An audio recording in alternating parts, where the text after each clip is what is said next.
Tadi, apa sih yang dimaksud dengan bunyi itu? Oh, bunyi itu adalah hasil getaran suatu benda yang merambat dalam bentuk gelombang, Pak. Oh, begitu. Sekarang nomor 2 ya. Ya, Pak. Yang dimaksud dengan sumber bunyi? Yang dimaksud dengan sumber bunyi adalah semua benda yang dapat menghasilkan bunyi, Pak. Papa minta contohnya 2 ya? Oke, aku kasih contohnya ya, Pak.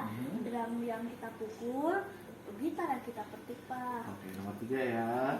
Bunyi dapat sampai ke telinga melalui 3 media. Ada media padat, gas, dan cair, Pak. Coba, Papa pengen contoh nyatanya ya. Oke, Pak. Yang padat itu contoh nyatanya adalah telepon-telepon dengan terbuat dari kaleng dan benang, Pak.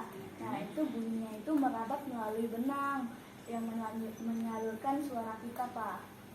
Nah, kalau gas itu contohnya itu kita saat berbicara kepada orang lain. Nah, itu dari situ suaranya bunyinya itu merambat melalui udara, Pak.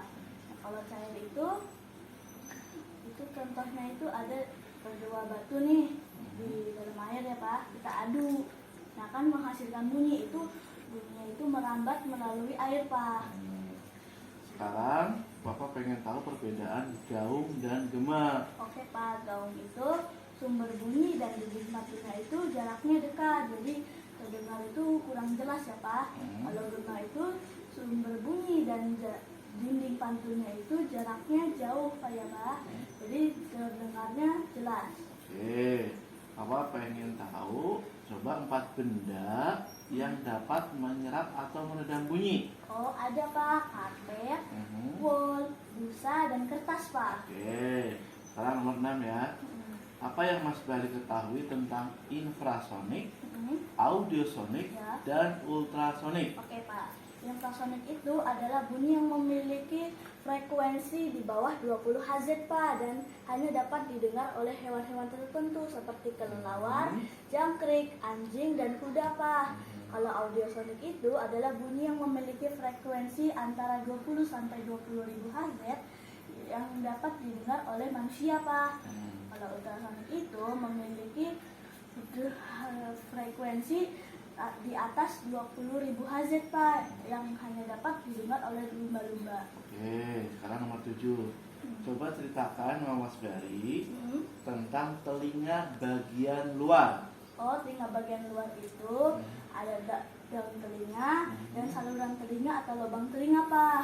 Nah, daun telinga ini berfungsi untuk menangkap bunyi, Pak. Lalu saluran telinga atau lubang telinga ini untuk menyalurkan bunyi, Pak.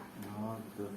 Sekarang Papa pengen coba Mas Bari jelaskan secara singkat tentang proses masuknya bunyi sampai ke otak. Oke, Pak. Pertama-tama, daun telinga menangkap bunyi lalu disalurkan ke saluran telinga atau lubang telinga, lalu diantar ke gendang telinga. Nah, di gendang telinga bunyi akan diperbesar lalu diantar ke tulang pendengaran, Pak. Di tulang pendengaran akan diantar ke rumah siput atau koklea. Nah, terus di rumah siput atau koklea diantar ke sel saraf lalu diterjemahkan oleh otak kita. Gitu. Sekarang nomor 9 ya, Mas. Iya, Pak. Apa yang Mas Bari ketahui tentang saluran Eustachius?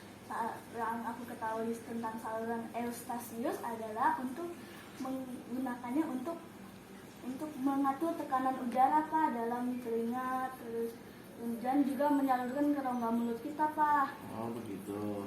Ya, sekarang nomor 10 ya. Iya, Pak. Coba Mas Bari jelaskan bagaimana cara merawat telinga agar tetap sehat. Yang pertama, yang paling penting itu jauhi suara-suara yang keras, Pak, seperti memakai headset berlebihan volumenya ya, Pak. Terus rajin membersihkan telinga dan membersihkan telinganya menggunakan benda-benda yang lembut, jangan yang keras, kotor, dan tajam, Pak. Oke, sip. Terima kasih Mas Bari. Sama-sama, Pak. Oke.